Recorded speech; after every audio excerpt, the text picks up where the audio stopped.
Welcome to Let's Talk Memoir, a podcast for memoir lovers, readers, and writers. I'm your host, Ronit. Let's Talk Memoir is also a Substack newsletter.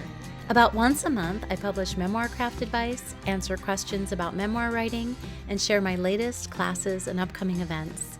You can go to substack.com and subscribe to Let's Talk Memoir for free. You can also find me, Ronit, on Instagram and on Blue Sky.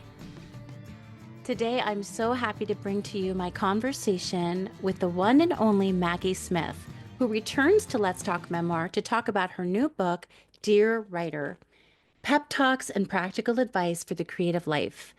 Maggie first joined Let's Talk Memoir for a conversation about her memoir, You Could Make This Place Beautiful. And it's a thrill to have her back to talk about this new book, which is pretty much like a warm hug full of tools, advice, and techniques for writers. Maggie is also on audio and video with me, so you will be able to watch this interview if you'd like on YouTube and also excerpts of it on Instagram and on Substack. So this was a super special treat, and I'm going to begin the interview in a moment. Let me read to you Maggie Smith's biography. Maggie Smith is the award-winning New York Times bestselling author of 8 books of poetry and prose, including You Could Make This Place Beautiful, Good Bones, Goldenrod, Keep Moving, and My Thoughts Have Wings.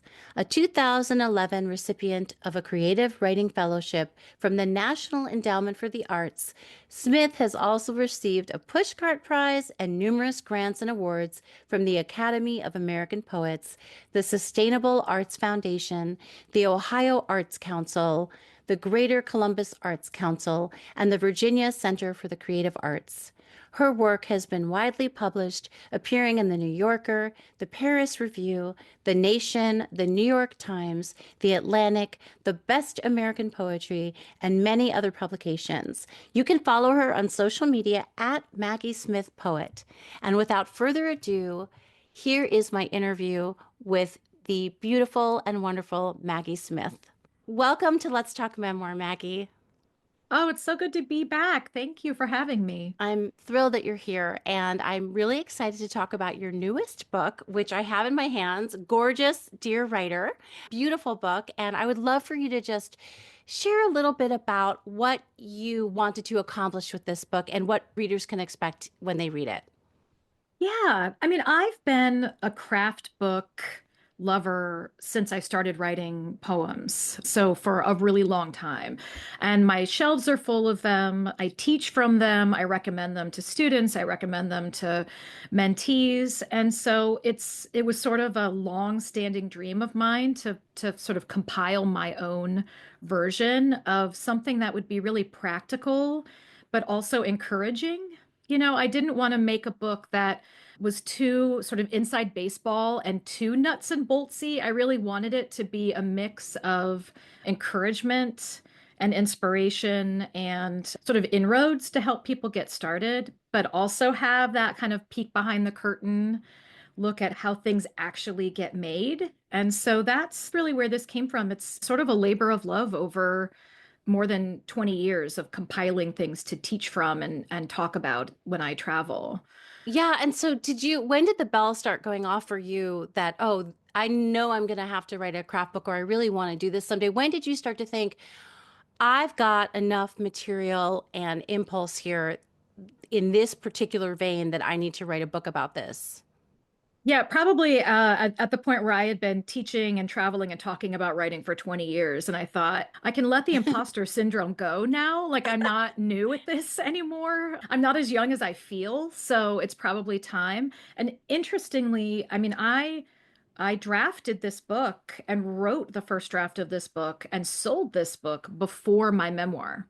Oh, is that right? I would love to learn about that. How did that work out that way? Yeah, I pitched this book first. I didn't think I was going to write a memoir. So I pitched this book after Keep Moving and started writing it in 2020 when we were in lockdown. And so I had a whole first draft turned in, and then I pivoted because I decided to write the memoir. And we kind of pushed this one aside for a while we worked on that. And then when I came back to it, I realized there was a lot of sort of memoir-esque bits in the original draft because Oh, I didn't interesting. think I was going to write a memoir. And I realized I actually want to rewrite this book. So I started from scratch and rewrote the Oh, entire wow. book. And so then you told your publisher, just hold on, it's Yeah. coming. But and then in the meantime, the pipeline was already full of you could make this place beautiful, and it just worked out that way. Yeah, it just worked out that way. I had a Zoom with my editor and said, I've come up with a completely different structure for this book. I have this idea for these 10 principles of creativity. I want to organize it that way. I have this idea that I think I can do like a pep talk in the form of a letter that makes it really personal for the reader. And then I'll follow that with craft focused essays that are related to that principle. And then I'll come at Mhm. the end with a prompt and some further reading to give people something to sort of, take with them. My Mhm. goal really was to write a book that people would want to keep putting down, like the opposite of what Oh, we wait, try wait, to wait. do.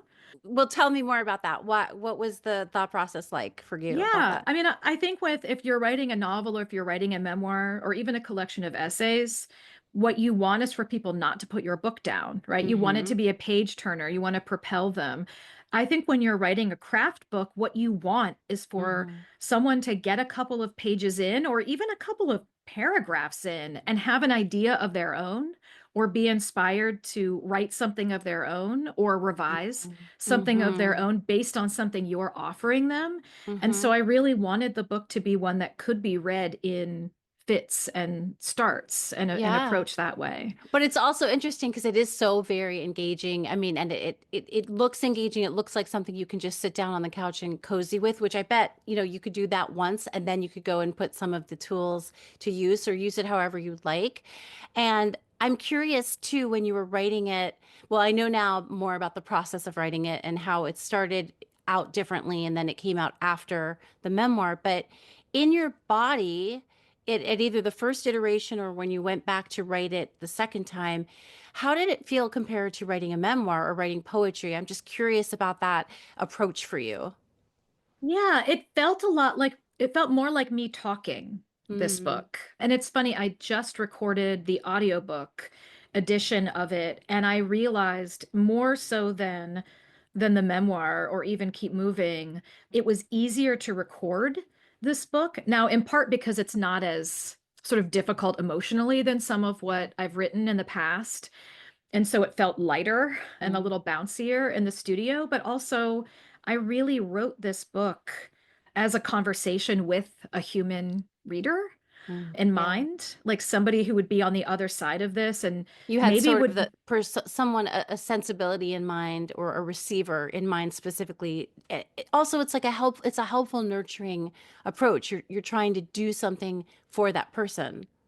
Yeah, yeah. I mean, I think that's what I like best from the craft books I return to over and over again, which is they're practically really useful, but they also make me feel like it's possible when I'm in it, you know? Yes, yes. And you said something early on in our conversation, which I just wanted to touch on real quick, which is that I think there is sort of a toggle in craft books where I know personally I've read a whole bunch. When I was studying fiction, I read a whole bunch and then I moved on to nonfiction.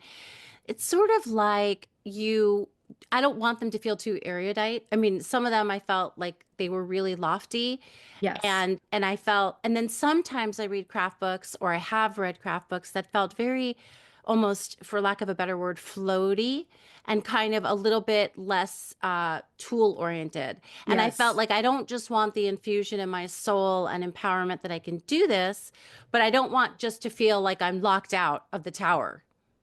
Yes. I mean, the subtitle of this book, I think, speaks to my desire Yes. to approach both sides, which is pep talks and practical advice. Yep. Like yeah, I really wanted it to have that the kind of buoyancy of like, okay, get in. I've got you. Like, if you're new to this, you can do it. It's actually not as scary as you might think it is. But I also know that there are going to be people picking up this book who've been writing as long as I have or longer.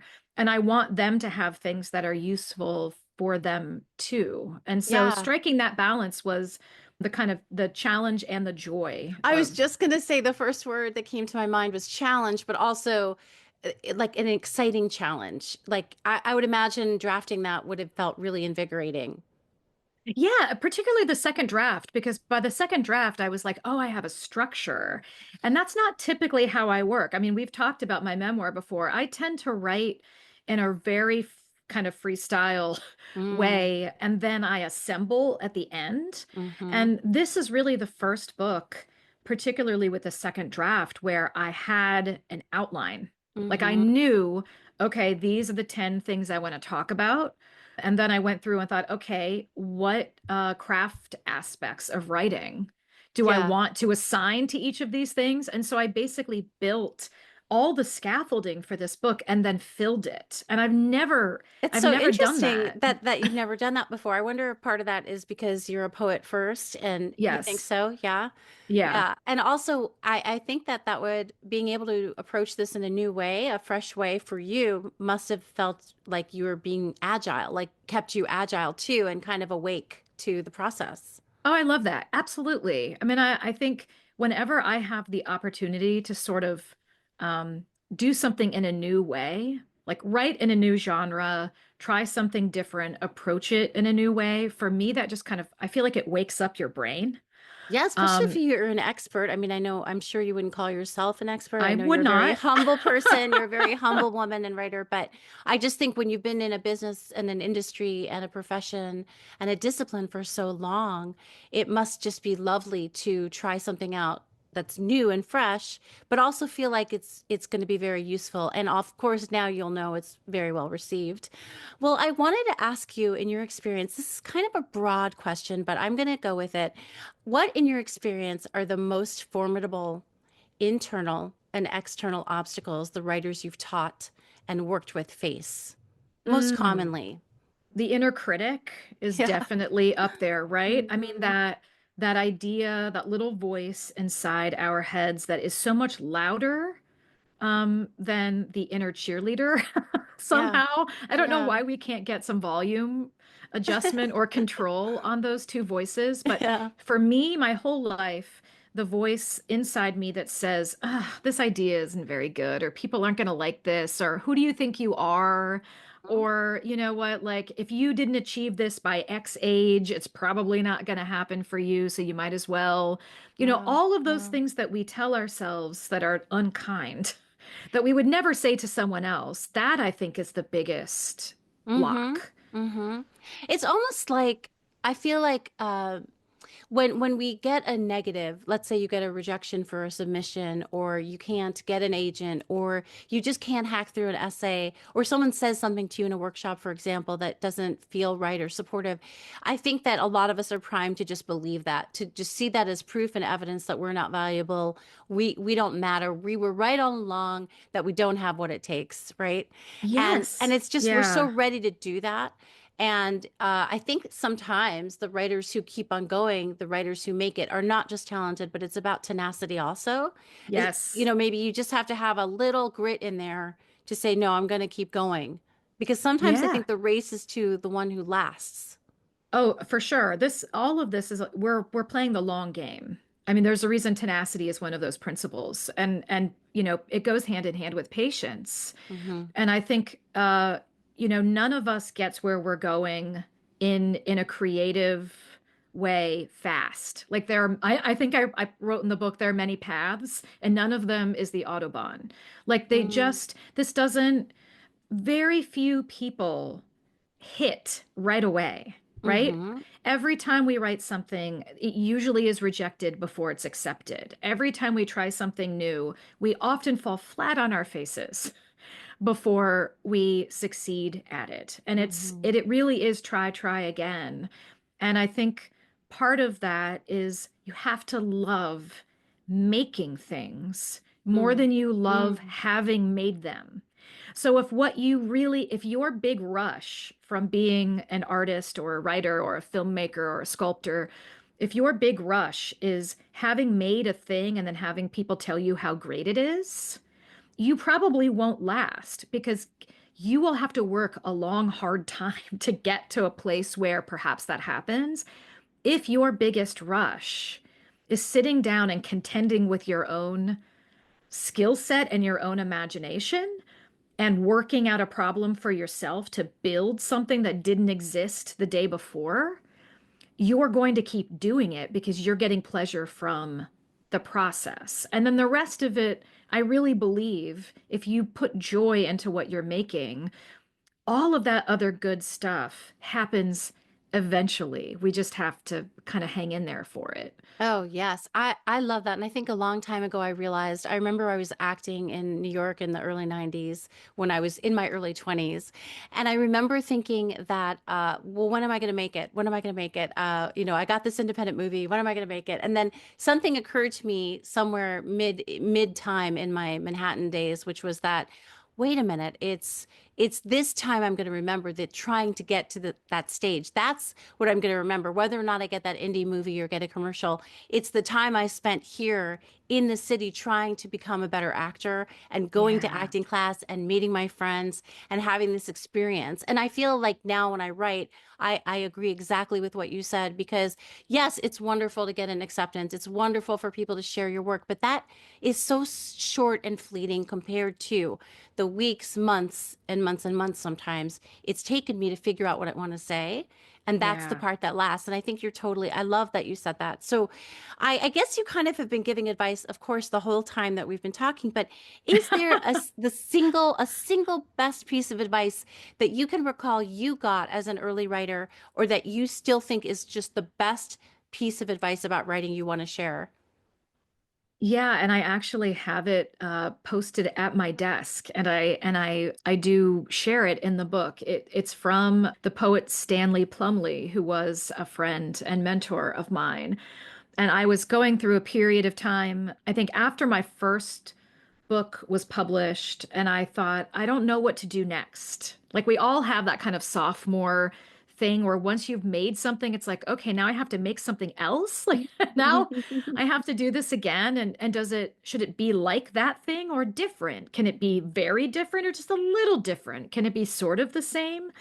Or not at all the same. Like, what do people want? What do I want? And I was getting in my own way. And I think that's a lot of what happens with those of us in sort of the creative fields is we get in our own ways. Our ego gets in the way. Our unfortunate scarcity mindset or Mm, sense of timeline mm. gets in the way. And Competition. It's very easy to compete with competition. other writers we're coming up with. Yeah. Yes, just that feeling of like, what if somebody else's win is my loss?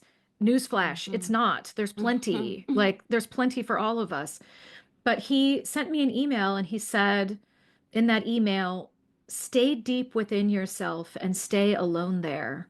That is where your poems come from. And that has nothing to do with an audience. You are the audience. And it was so freeing to me because this was actually Mm, post my poem Good Bones going viral, and I suddenly felt eyeballs on me and a set of expectations for how my work would sound, how it mm, would perform in the world. And it was a little bit paralyzing, honestly. It's funny how we just talked about how paralyzing failure can be and rejection can be because it can be discouraging and make you want to give up. mm. Sudden overnight success can do the same thing to you if you're not careful, because then you think, oh, is this what? Do I have to keep just repeating myself and doing this over and over again because now this is what people want and expect? Or can I just go back to writing my little idiosyncratic poems and if I never have another radio hit again, it has to be okay and stand sensed that kind of trepidation about what it felt like to be watched and to Mm, sense an audience or to sense readership. And he very wisely came in at the right time and reminded me, you have to tune all of that out. Like mm. you have to be making for you first. First, we're writing for ourselves Yep, go first. into that little word factory, which is inside you. And really what that requires is fiercely guarding your interior life and not letting too many outside forces get at you too early in the process because it will change what you're doing in a way that is not helpful. So I sit with that all the time. Stay deep within yourself and stay alone there. That is where the Right. poems come from. I just love that so much. Then I guess you have to find your way back to that space, to that feeling. When you can't find it, you find it first before you start writing. Yeah, it's Get it. almost Yeah. meditative. I mean, I think Yeah. just for me, it was about pretending that good bones never happened. Hmm. Like I really had to get to a place where that never happened. And it was just me and my pen and my legal pad. And whatever view was out my window and whatever little scraps of language started, sailing around in my brain and forgetting, kind of tuning out all that other stuff. Same applies to you leave a workshop and it didn't go that well, and you feel like someone said something undermining, or you get a rejection from a literary magazine that's had your work for a year and you were so hopeful because they've had it for so long. Maybe this is the time. And that can be really discouraging and can make you want to give up. And you just have to sort of get back to that core place where it's you and your mind and all the tools you have and get back at it. Thank you. I would love for you to read that excerpt that I sent you, if that sounds okay for you. Thank you. So this is the letter to the reader for the element vision. What you do won't be everyone's thing because you're not for everyone. Your work is not for everyone. So be it. But that doesn't mean your work isn't open to all. I carry this wisdom from Richard Wilbur around with me. Writing poetry is talking to oneself, yet it is a mode of talking to oneself in which the self disappears, and the product's something that, though it may not be for everybody, is about everybody. Will everyone love it? Probably not. Will everyone hate it? Also, probably not. But do you love it? Are you proud of it? Do you stand behind your choices? Have you made something uniquely yours? Be for you first. Create for you first. Trust your own vision. Confession. When I was a kid, my parents bought me a pinback button that read, in white letters on a purple background, I'm easy to get along with as long as I get my way. It was a dig, a calling out. I was a firstborn daughter, and I was not, let's say, the most flexible individual. I was not spontaneous. I did not roll with things. It may have been easier to parent a more malleable, compliant, easygoing child, but I was not those things, am not those things. And I think it's been in service to my art that I'm not. You're not for everyone, but the people you are for will find you. Just keep going. Remember, if you don't do your work, it won't exist. Make sure that it does. Thank you. Yes, I was truly struck by that, and it's so true about just making our work, making time to listen to ourselves. I'm curious what you are working on now. I know that you're probably knee deep in book launch, perhaps, but are you in a new project? I'm actually juggling three different Oh my gosh. projects right now in three different genres. Oh my So, gosh, that's so um, exciting. Can you talk at it's all about them, or is it? I won't talk about the third, but I can say I'm co-editing an anthology right now, and I just turned in my next book of poems. Oh, so Um, amazing. so it's been an incredibly busy and kind of fruitful year Yes. or so, and I'm having such a good time swerving out of my lane. Like I'm always telling my kids, people say stay in your lane. I'm like, don't stay in your lane. Life is short. Swerve Yes. out of your lane. Look at other lanes. Does that one seem like it might be fun?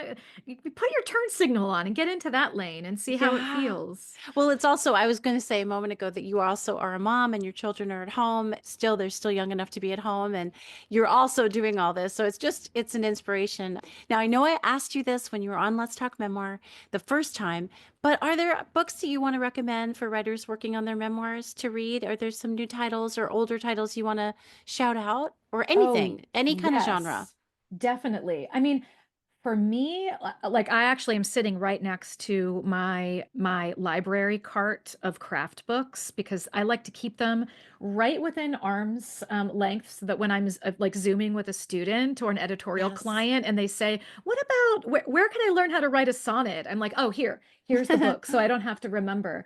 Um, for memoir, the books that have been particularly useful to me have been Jane Allison's Meander, Spiral, Explode. Just all of her sort of breaking down different narrative structures. I found that incredibly useful when I was working on my memoir. I love all of the Grey Wolf, The Art of series, Mm-hmm. The Art of The Poetic Line, The Art of Revision, The Art of, like, honestly, they have an art of book for every Mm-hmm. possible I think genre they and have the art of everything. memoir. I'm sure of it. Yeah. Well, and I was going to say Mary Karr's The Art of Memoir, which Mm-hmm. is like everyone who writes about their life, I think, Mm-hmm. should own a very marked up and dog-eared copy Mm-hmm. of Mary Karr's The Art of Memoir. And I'm trying to think what else that's like particularly prose focused. I mean, I love all of them. The one that I've just started reading that I'm not all the way through yet, but I'm loving is Steve Almond's. Oh, yes, he was a guest. Truth is the arrow, mercy is the bow. Yes, Yes. yes. Yeah. That's another very accessible, conversational, very uplifting and easy to read type of book, like Dear Writer. I Yeah. love this book. Like I found it and I'm like, "Oh, this book is like a cousin of my book, I feel Yes. like." And like mine is the poetry version and his is the Yes. sort of storytelling version, but I love the voice and Mm-hmm. it feels like a really warm Yes. book to enter. And I love books like that make you feel like it's just like, "Welcome, come on in. You've got Yes. this." Like your book, like your beautiful new Aw. book, which I loved, which was a hug and a cup of cocoa. Well, I want to thank you so much for being my guest and for taking the time to share some more about your writing and your work. And I know that you're very easy to find. Your work is ubiquitous. I'm curious where the best place is for people to follow your work and connect with you. Yeah, I mean, my website's easy enough. It's maggiesmithpoet.com. And social media wise, I'm mostly on Instagram. Mhm. I live other places too, but I'm not as great about getting to those other places on a daily basis. But Yeah, if people follow me on Instagram, I do post a lot about book tour and where I'll be and great. upcoming projects. So that's an easy place to connect. Okay, well, thank you so much. I'll put that link in the show notes along with our earlier interview so people can find it. And Great. thank you so much for being my guest. It's just been wonderful to see you. My pleasure. Good to see you too. Take care. Thank you. Thank you for listening to Let's Talk Memoir. For more about this episode and my guest, please visit the link in the show notes. You can also find the complete catalog of Let's Talk Memoir episodes at ronitplank.com/Let's Talk Memoir. If you'd like updates about upcoming memoir workshops and memoir writing resources, you can subscribe to my Substack, or you can sign up for my newsletter on ronitplank.com. Those links are also in the show notes. And lastly, if you like this episode and the show, please go ahead and share it with your friends, and you can also subscribe. And if you have 2 more minutes, you can rate and review it on your podcast platform, which really does help other people find the show. Thank you so much for being here.